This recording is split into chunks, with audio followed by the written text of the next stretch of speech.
ஒரு நாள் உணவு தேட வந்த ராணா குருவியும் சோனா குருவியும் கடுமையான மழையில மாட்டிக்கிட்டாங்க.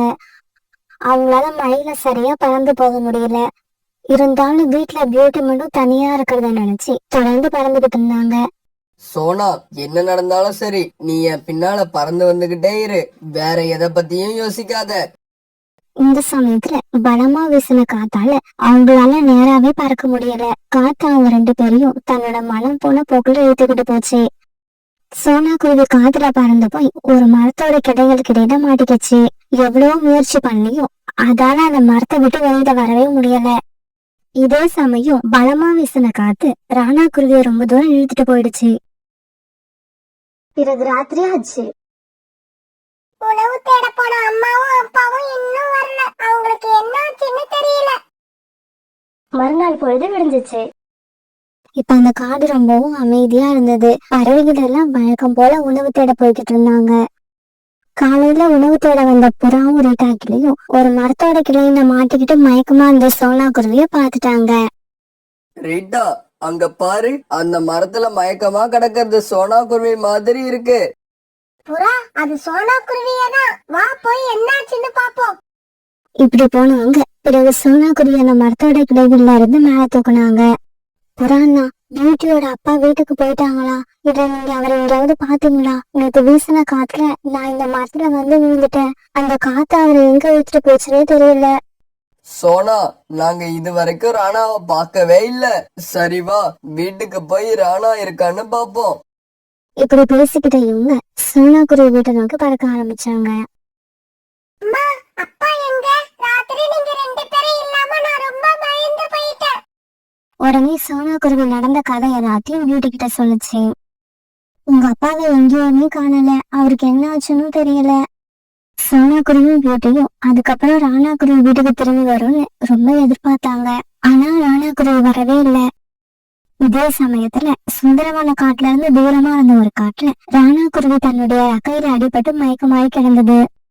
நேற்று ராத்திரி வீசின காத்து சுந்தரவன காட்டுல இருந்த ராணா குருவி அங்க இருந்து ரொம்ப தூரம் இழுத்துட்டு வந்து வேற ஒரு காட்டுல போட்டுடுச்சு.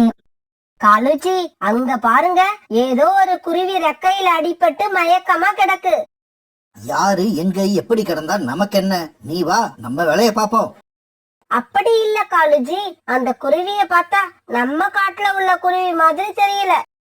அதனால ஒருவேளை அந்த குருவி உயிரோட இருந்துச்சுன்னா அதுக்கு முதல் உதவி செஞ்சு நம்மளோட மாந்தோட்டத்துல வேலை பார்க்க வச்சுக்கலாம். சம்பளமும் கொஞ்சமா கொடுத்தா போதும். கோரி, நீ சொல்றதும் சரிதான். இன்னும் சொல்ல போனா சம்பளமே கொடுக்க வேண்டாம், சாப்பாடு போட்டா மட்டும் போதும். இப்படி பேசிக்கிட்ட காங்கள் ரெண்டு பேரும் பிறகு ராணா குருவி கிட்ட போய் உட்கார்ந்தாங்க. குருவி, கண்ணை திறந்து பாரு. நீ யாரு? எதுக்காக இங்க வந்து படுத்திருக்க? பிறகு மெதுவா கண்ணு திறந்து பார்த்த ராணா குருவி நடந்தது எல்லாத்தையும் அந்த காங்கள் கிட்ட சொல்லுச்சு. பிறகு காங்கள் ரெண்டு பேரும் ராணா குருவியை தங்களுடைய வீட்டுக்கு தூக்கிட்டு போனாங்க. இப்படி தூக்கிட்டு போன இவங்க ராணா குருவியோட காயத்துக்கு மருந்து போட்டு விட்டாங்க. இங்க பாரு குருவி, உன்னால இப்ப பறக்க முடியாது. அதனால நல்லா ரெஸ்ட் எடு. இங்க பாருங்க, என்னால ஓய்வெடுக்க முடியாது. சுந்தரவன காட்டுல இருக்கிற என்னோட மனைவியும் குழந்தையும் என்ன ஆனாங்கன்னே தெரியல. இப்ப நான் உடனே அங்க போய் ஆகணும். இங்க பாரு ராணா, இந்த நிலைமையில உன்னால பறக்க முடியாது. அப்புறம் எப்படி உன்னோட வீட்டுக்கு போக முடியும்? பேசாம நீ இங்கேயே இரு. உன்னோட வீடு எங்க இருக்குன்னு சொல்லு. உன்னோட மனைவியும் குழந்தையும் வீட்டுல இருக்காங்களா, எப்படி இருக்காங்கன்னு நாங்க போய் பாத்துட்டு வரோம்.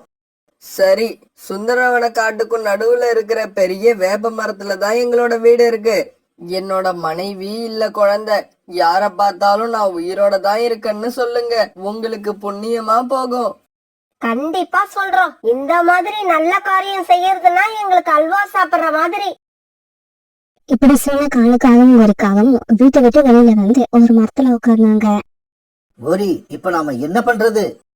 கொஞ்ச நேரம் இந்த மரத்திலேயே உட்கார்ந்துட்டு வீட்டுக்கு போவோம். ராணா குருவி கேட்டா உன்னோட மனைவியும் குழந்தையும் நேத்து வீசின சூறாவளியில சிக்கி இறந்து போயிட்டாங்கன்னு சொல்லுவோம். இங்க பாரு பியூட்டி, நீ வீட்லயே இரு. நான் போய் உங்க அப்பா எங்க இருக்காருன்னு தேடி பார்த்துட்டு வரேன். இப்படி சொல்லிட்டு வீட்டை விட்டு வெளியே வந்த சோனா குருவி அந்த காடு பூரா தேடி பார்த்துச்சு. ஆனா எங்கேயுமே ராணா குருவி அதுக்கு கிடைக்கவே இல்லை. பிறகு ரொம்பவும் களைச்சு போன சோனா குருவி ஒரு மரத்துல வந்து உட்கார அந்த இடத்துல ரீட்டாக்கிலிய சந்திச்சது. இங்க பாரு சோனா, இந்த மாதிரி சமயத்துல நீதான் தைரியமா இருக்கணும். ஏன்னா நேத்து வீசின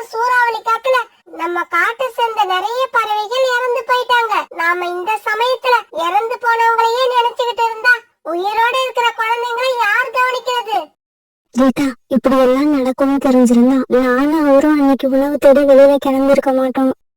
ரீட்டா கிளி சொன்னதையெல்லாம் யோசிச்சு பார்த்த சோனா குருவி பியூட்டிய நல்ல முறையில வளர்க்க வேண்டிய கடமை தனக்கு இருக்குங்கிறத உணர்ந்துக்குச்சு. பிறகு அன்னையில இருந்து சோனா குருவி உணவு தேடுறதுக்கு தனியா போக கத்துக்குச்சு. தானியங்களோ பழங்களோ எது கிடைச்சாலும் கொண்டு வந்து கொடுத்து தன்னோட பொண்ணு பியூட்டிய பசி இல்லாம பாத்துக்குச்சு. காங்கள் வந்து சொன்ன செய்தியை கேட்ட ராணா குருவி கண்ணீர் விட்டு அழுதுச்சு. உண்மையாவா? நீங்க சொல்றதெல்லாம் உண்மையா? இங்க பாரு ராணா, உன்கிட்ட பொய் சொல்ல வேண்டிய அவசியம் எங்களுக்கு இல்ல. உன்னோட மனைவியும் குழந்தையும் இறந்த செய்தியை கேட்டு நாங்களும் ரொம்ப வருத்தப்பட்டோம். என்ன பண்றது? நடந்ததை நம்மளால மாத்தவா முடியும்? இப்படியே சில நாட்கள் நகர்ந்துச்சு. பிறகு கொஞ்ச நாள் ராணா குருவி சோனா குருவியையும் பியூட்டியும் நினைச்சு அழுதுகிட்டே இருந்தது. இங்க பாருங்க காலு, ராணாவை இப்படியே வீட்டுல வச்சிருந்தா இறந்து போன மனைவியையும் குழந்தையையும் நினைச்சு அழுதுகிட்டே இருக்கும். பேசாம இத நம்ம மாந்தோட்டத்துக்கு அழைச்சிக்கிட்டு போய் ஏதாவது வேலை கொடுங்க. ஆமா, நீங்க சொல்றதும் சரிதான். நான் நாள் பூரா வேலை பார்க்கணும். அப்பதான் எனக்கும் என்னோட குடும்பத்தோட நினைப்பு வராம இருக்கும். பிறகு ராணா குருவி காங்களோட மாந்தோப்புல இரவு பகல வேலை செய்ய ஆரம்பிச்சது. ராணா குருவி கிட்ட கடுமையா வேலை வாங்கின காங்கள் 2 பேரும் அதுக்கு 3 வேளையும் உணவு மட்டும்தான் கொடுத்தாங்க. தன்னோட மனைவியும் குழந்தையும் இறந்து போயிட்ட செய்தியை கேள்விப்பட்ட ராணா குருவியும் சம்பளத்தை பத்தி அவங்க கிட்ட எதுவும் பேசவே இல்லை.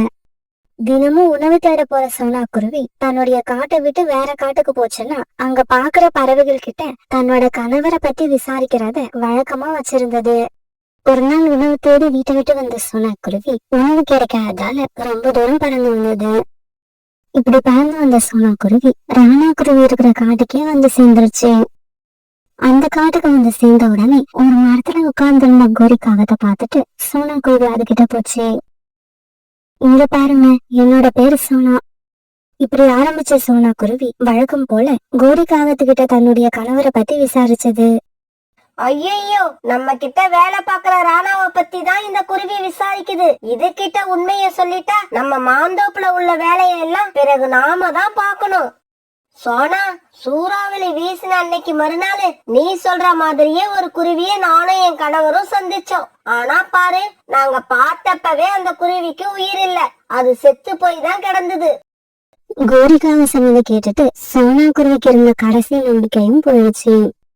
நான் என்னைக்காவது ஒரு நாள் அவரை சந்திச்சிடலாம்னு நினைச்சேன். அது இப்ப நடக்காதுன்னு தெரிஞ்சு போச்சு. சோனா குருவி இதுக்கப்புறம் தன்னோட கணவரை தேடவே தேடாதுன்னு தெரிஞ்சுக்கிட்ட கோரிக்காகவும் ரொம்ப சந்தோஷமா இருந்தது. இதே சமயம் மாந்தோட்டத்துல வேலை பார்த்துக்கிட்டு இருந்த ராணா குருவிய காலுக்காக திட்டிக்கிட்டு இருந்தது. ராணா, இந்த மாமரத்துல பூச்சி வச்சிருக்கிறத நீ பாத்தியா இல்லையா? அதுக்காக தான் நான் நேத்தே உன்னை கடையில போய் பூச்சி மருந்து வாங்கிட்டு வர சொன்னேன். ஆனா நீ இன்னமும் வாங்காம இருக்க. நேத்து நான் வேலையை முடிக்கிறதுக்கு ரொம்பவும் லேட் ஆயிடுச்சு. அதனாலதான் என்னால வாங்க முடியல. இதோ இப்பவே போய் வாங்கிக்கிட்டு வந்துடுறேன். இப்படி சொன்ன ராணா குருவி உடனே அங்கிருந்து மார்க்கெட்டை நோக்கி பறந்து போச்சு. ராணா குருவி மார்க்கெட்டுக்கு போன கொஞ்ச நேரம் கழிச்சு கோரிக்காவும் மாந்தோட்டத்துக்கு வந்துச்சு. காலுஜி, இனிமே நமக்கு பிரச்சனையே இல்ல. இந்த ராணாவோட மனைவி சோனா தன்னோட கணவரை தேடிக்கிட்டு நம்ம காட்டுக்கே வந்துடுச்சு. நான் அதுகிட்ட உன்னோட கணவர் செத்து போய் கிடந்ததை நாங்க பார்த்தோம்னு பொய் சொல்லிட்டேன். இனிமே அது தன்னோட கணவரை தேடவே தேடாது. அது சரி, ராணாவை எங்க காணோம்? ராணாவை நான் இப்பதான் பூச்சி மருந்து வாங்கறதுக்காக மார்க்கெட்டுக்கு அனுப்பி வச்சேன். காலுஜி, என்ன காரியம் பண்ணிட்டீங்க? மார்க்கெட்டுக்கு போற வழியில தான் அந்த சோனா குருவி உட்கார்ந்து இருந்தது. 2 பேரும் பார்த்துட்டா பெரிய பிரச்சனை ஆயிடும். இவங்க இப்படி பேசிக்கிட்டு இருந்த அதே சமயத்துல ராணா குருவி மார்க்கெட்டை நோக்கி பறந்து போய்கிட்டு இருந்தது.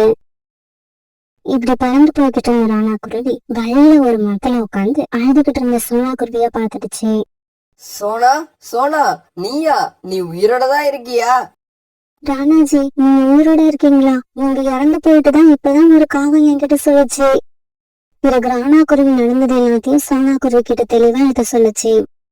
நம்ம காட்டுக்கு உன்னை தேடிக்கிட்டு வந்த அந்த காகங்கள் திரும்பி வந்து நீயும் நம்மளோட குழந்தையும் இறந்து போயிட்டதா என்கிட்ட பொய் சொல்லிருக்காங்க. ராணாஜி, அதே காவனா நீங்க இறந்து போனதை பார்த்துதான் பொய் சொல்லுச்சு. சோனா, இந்த விஷயத்தை இப்படியே விடக்கூடாது. பருந்து மகாராஜா வரைக்கும் கொண்டு போகணும். இப்படி பேசிக்கிட்ட இவங்க 2 பேரும் பிறகு பருந்து மகாராஜா அரண்மனையை நோக்கி பறந்து போனாங்க. காகங்களே, உங்க 2 பேரையும் பருந்து மகாராஜா அழைச்சுக்கிட்டு வர சொன்னாரு. காலுச்சி, பருந்து மகாராஜா எதுக்காக நம்மள கூப்பிட்டு அனுப்பியிருக்காரு? கோரி, பருந்து மகாராஜா சாதாரண ராஜா இல்ல, 18 காட்டுக்கு மகாராஜா. ஏதாவது விருந்துக்கு அவருக்கு மாம்பழம் தேவைப்பட்டிருக்கும், அதனாலதான் நம்மள கூப்பிட்டு இருக்காரு. நமக்கு ஒரு பெரிய ஆர்டர் கிடைக்க போகுதுன்னு நினைக்கிறேன். சீக்கிரம் வா போவோம். இப்படி பேசிக்கிட்ட காங்கள் பிறகு மகாராஜா அரண்மனை நோக்கி பறக்க ஆரம்பிச்சாங்க. காகங்களே, நீங்க செஞ்சது எவ்வளவு பெரிய தவறுன்னு உங்களுக்கு புரியுதா? மகாராஜா, நாங்க செஞ்சது தவறுதான், இருந்தாலும் எங்களுக்கு என்னவோ இது பெரிய தவறா தெரியல. ஆமா மகாராஜா, இந்த காலத்துல சம்பளம் கொடுத்து வேலைக்காரங்களை வைக்கிறது ரொம்பவும் கஷ்டமா இருக்கு. இருந்தாலும் நாங்க செஞ்சது தப்புதான், எங்களை மன்னிச்சிடுங்க. மகாராஜா, எங்களுக்கு சிறை தண்டனை கொடுத்துறாதீங்க. இவ்வளவு நாள் இந்த குருவிகளை நாங்க பிரிச்சு வச்சிருந்ததுக்காக எவ்வளவு வேணாலும் நஷ்ட ஈடு கொடுத்துடுறோம். காகங்களே, ஒரு கணவன் மனைவியை பிரிக்கிறது எவ்வளவு பெரிய பாவம்னு உங்களுக்கு புரிய வைக்கிறேன். வீரர்களே, இந்த 2 காகங்களையும் கொண்டு போய் சிறையில அடைங்க. இவங்க சிறையில இருக்க போற 3 வருஷமும் ஒருத்தரை ஒருத்தர் பாத்துக்கவே கூடாது. மகாராஜாவோட இந்த தீர்ப்பை கேட்ட காங்கள் 2 பேரும் கண்ணீர் விட்டு அழுதாங்க. இவங்க இப்படி அழுததால எந்த புண்ணியமும் இல்ல. வீரர்கள் அவங்க 2 பேரையும் இழுத்துக்கிட்டு போய் சிறையில அடைச்சிட்டாங்க. பிறகு மகாராஜா காங்கள் கிட்ட இருந்து நிறைய நஷ்ட ஈடு வாங்கி ராணா குருவிக்கும் சோனா குருவிக்கும் கொடுக்க, அதை வாங்கின இவங்க 2 பேரும் சந்தோஷமா தங்களுடைய காட்டை நோக்கி பறக்க ஆரம்பிச்சாங்க. அன்னைக்கு காலையில இருந்து அந்த காட்டுல கடுமையான மழை பெஞ்சுக்கிட்டு வந்தது. அந்த காட்டுல இருந்த மலைப்பகுதியில வாழ்ந்துகிட்டு இருந்த கழுகு தன்னுடைய கூட்டுல நனைஞ்சுக்கிட்டு உட்கார்ந்துருந்தது. கூட்டுல இருந்து கொஞ்ச தூரம் தள்ளி இருந்த மரத்துல அந்த கழுகுடைய குழந்தை விளையாண்டுகிட்டு இருந்துச்சு. பீம், விளையாண்டது போதும், வீட்டுக்கு வந்து அம்மா பக்கத்துல உட்காரு. மழை பெய்யறது தெரியுதா இல்லையா? அம்மா அம்மா, மழையில விளையாடுறதுக்கு ஜாலியா இருக்குமா, இதோ வந்துடுறேன். பீம் இப்படி சொல்லிக்கிட்டு இருக்கும்போது ஒரு பயங்கரமான மின்னல் வந்து உட்கார்ந்து அந்த கழுகக்காவை தாக்கிருச்சு. இப்படி மின்னல் தாக்கின உடனே கழுகக்கா தன்னுடைய உடல் கருகி அப்படியே இறந்து போயிருச்சு. தன்னோட அம்மா உடல் கருகி இறந்து போனதை பார்த்த பீம் உடனே தாவி வந்து பக்கத்துல உட்கார்ந்து அழ ஆரம்பிச்சான். அம்மா எழுந்திருங்கம்மா, எழுந்திருங்க, என் கூட பேசுங்கம்மா. உங்களுக்கு என்னம்மா ஆச்சு? என் கூட இனிமே பேசவே மாட்டீங்களா? நீங்க என் கூட பேசலன்னா வேற யாரு என் கூட பேசுவா? அம்மா அம்மா. தன்னோட அம்மா அசைவு இல்லாம கிடக்காத பார்த்த பீம் இப்படி எல்லாம் சொல்லி கண்ணீர் விட்டு அழுதுகிட்டு இருந்தான். இதே சமயம் அந்த பக்கமா பழந்து வந்த ரீட்டா கிளி கழுகக்காவோட பையன் பீம் அழுவுறத பார்த்துட்டு பக்கத்துல உள்ள ஒரு மரத்துல உட்காந்து கழுகோட கூட்டுல என்ன நடக்குதுன்னு கண்காணிக்க ஆரம்பிச்சது. இப்படி கண்காணிக்க ஆரம்பிச்ச ரீட்டா கிளி கழுகக்கா மின்னல் தாக்கி இறந்து போனதை தெரிஞ்சுக்கிட்ட உடனே சந்தோஷத்துல குதிக்க ஆரம்பிச்சது. இறந்து போச்சு, இறந்து போச்சு, எங்களோட எதிரி கழுகக்கா இறந்து போயிடுச்சு. இதுக்கப்புறம் நாங்க பயம் இல்லாம இந்த காட்டுல எங்க வேணாலும் போகலாம். இந்த விஷயத்த காட்டுல உள்ள எல்லா பறவைகள் கிட்டையும் போய் சொல்லணும். இப்படி நினைச்ச ரீட்டா கிளி உடனே அந்த கழுகோட கூட்டுக்கும் பக்கத்துல இருந்த ஒரு மரத்துல இருந்து 2 இனிப்பான பழங்களை பறிச்சு எடுத்துக்கிச்சு. இப்படி பழங்களை பறிச்சு எடுத்துக்கிட்ட ரீட்டா கிளி சோனா குருவிட்ட நோக்கி பறந்து போச்சு. சோனா, சோனா, சீக்கிரம் வெளியில வா, ஒரு சந்தோஷமான விஷயம். ரீட்டா, என்ன உனக்கு இவ்வளவு சந்தோஷமா இருக்க? என்ன விஷயம்? சோனா, நம்மளுடைய எதிரியான கழுகு மின்னல் தாக்கி இறந்து போயிடுச்சு. இங்க பாரு, நான் கூட அந்த கழுகோட கூட்டுக்கும் பக்கத்துல இருக்கிற மரத்துல இருந்து 2 பழங்களை பறிச்சுக்கிட்டு வந்திருக்கேன். அந்த கழுகுக்கு ஒரே ஒரு குழந்தை தான் இருக்கு, அதுவும் சின்ன குழந்தை. இன்னும் 2-3 நாள்ல சரியான சாப்பாடு கிடைக்காம அந்த குழந்தையும் இறந்து போயிடும். ரீட்டா, அந்த குழந்தை என்ன செய்யும்? பாவம், அது இந்த உலகத்துக்கு வந்து கொஞ்ச நாள் தான் ஆகுது. சோனா குருவி பேசினது எல்லாம் காதுல வாங்காத ரீட்டாக்கு உடனே அங்கிருந்து பறந்து போயிடுச்சு. சோனா குருவி வீட்டுல இருந்து பறந்து போன ரீட்டாக்கு நேரா காங்களோட வீட்டுக்கு போச்சு. கோரி, உனக்கு ஒரு விஷயம் தெரியுமா? நம்ம காட்டுல இருந்த கழுகு செத்து போயிடுச்சு. ரீட்டா, நீ என்ன உண்மையாவா சொல்ற? ஆமா கோரி, நான் சொல்றது உண்மைதான். கொஞ்ச நேரத்துக்கு முன்னாடி தான் மின்னல் தாக்கி அந்த கழுகு இறந்து போயிடுச்சு. அதோட சின்ன குழந்தை பக்கத்துலயே உட்கார்ந்து அழுதுகிட்டு இருக்கு. இன்னைக்கு இல்லாட்டி நாளைக்கு பட்னி கிடந்தே அந்த குழந்தையும் இறந்து போயிடும். அதுக்கப்புறம் இந்த காட்டுல நமக்கு எந்த ஆபத்தும் இருக்காது. அந்த கழுகு குழந்தை அதுவா சாகலன்னா அதை நாம எல்லாம் சேர்ந்து கொண்டு போடணும். மறுநாள் பொழுது விடிஞ்சிச்சு. அந்த சமயத்துல மழையும் சுத்தமா நின்று போயிருந்தது. அன்னைக்கு காலையிலேயே எல்லா பறவைங்களும் அந்த காட்டுல இருந்த ஒரு பெரிய மரத்துக்கடியில ஒன்னா போயிருந்தாங்க. இங்க பாருங்க, அந்த கழுகோட குழந்தைய இப்ப நாம என்ன பண்றது? அத நாம ஒண்ணும் பண்ண வேண்டாம். என்னோட கணக்குப்படி இன்னும் 2-3 நாள்ல அதுவா இறந்து போயிடும். ஒருவேளை அது அப்படி இறந்து போகலன்னா நாமெல்லாம் சேர்ந்து அதை இறந்து போக வைக்கணும். காலம்மா, நீங்க சொல்றதுக்கு என்ன அர்த்தம்? அதுக்கு என்ன அர்த்தம்னா கழுத்தை பிடிச்சி திருகி அதோட அம்மா போன இடத்துக்கே அதையும் அனுப்பி வைக்கணும். இல்ல, அப்படி செய்யக்கூடாது. அது சின்ன குழந்தை. இந்த காட்டுல வாழறதுக்கான உரிமை அந்த குழந்தைக்கு இருக்கு. எனக்கு தெரியும், சோனா குருவி இப்படிதான் பேசும்னு எனக்கு ஏற்கனவே தெரியும். இங்க பாருங்க, அந்த குழந்தைக்கு இப்ப பறக்க தெரியாது. இன்னும் கொஞ்ச நாள் அது உயிரோட இருந்தா அப்புறம் பறக்கவும் கத்துக்கும். அப்படி பறக்க கத்துக்குச்சுன்னா அதுக்கப்புறம் உங்க அம்மா மாதிரியே அதுவும் ஒரு கொடுமையான பறவையா மாறிடும். இப்படி பேசிக்கிட்ட பறவைங்க எல்லாரும் பிறகு அப்படியே பறந்து போனாங்க. அன்னைக்கு சாயங்காலம் சோனா குருவியும் அதோட பொண்ணு வீட்லயும் இப்படி பேச ஆரம்பிச்சாங்க. அம்மா, அந்த கழுகோட குழந்தை ஏதாவது சாப்பிட்டு இருக்குமா?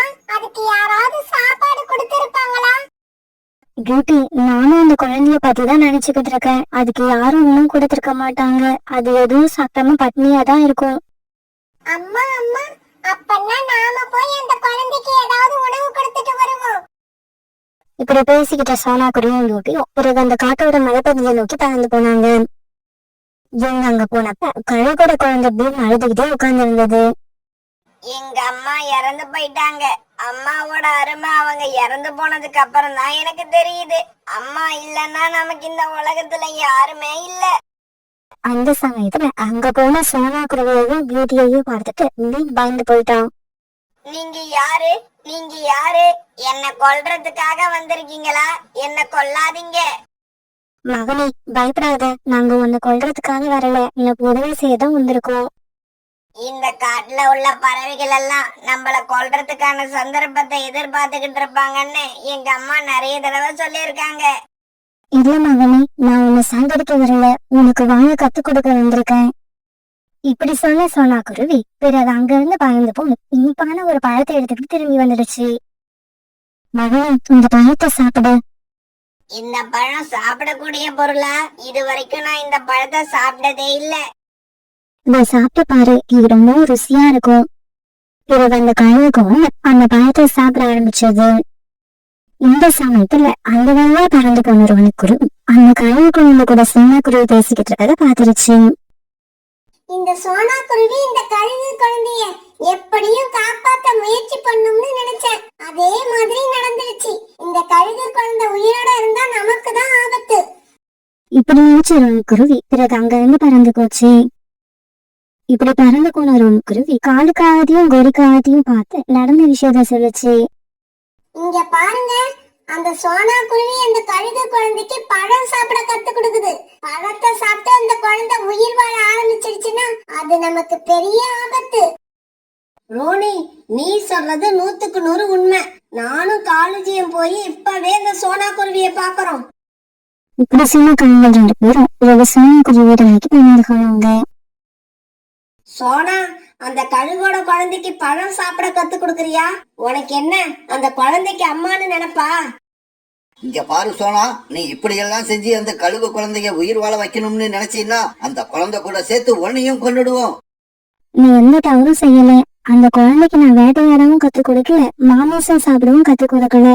அந்த குழந்தைய ஒரு பழத்தை சாப்பிட சொன்னதப்பா. அந்த குழந்தை உயிரோட இருந்துச்சுன்னா இன்னும் கொஞ்ச நாள்ல மாமிசம் சாப்பிட அதுவா கத்துக்கும். இங்க பாருங்க, எதுக்கு வளவளன்னு பேசிக்கிட்டே இருக்கீங்க? சோனா, இதுக்கப்புறம் நீ அந்த மலைப்பகுதிக்கு போய் அந்த குழந்தைய சந்திச்சன்னா உன்ன நாங்க இந்த காட்டை விட்டே விரட்டி விட்டுடுவோம். ஜாக்கிரதை. இப்படி சொல்லிட்டு காவல் 2 பேரும் அங்கிருந்து பறந்து போயிட்டாங்க. மறுநாள் பொழுது விடிஞ்சிச்சு. மறுநாள் எல்லா பறவையும் சேர்ந்து அந்த காட்டுல இருந்த ஒரு பெரிய மரத்தடியில பஞ்சாயத்தை கூட்டினாங்க. இங்க பாரு சோனா, நாங்க எல்லாம் சேர்ந்து ஒரு முடிவு பண்ணிருக்கோம்.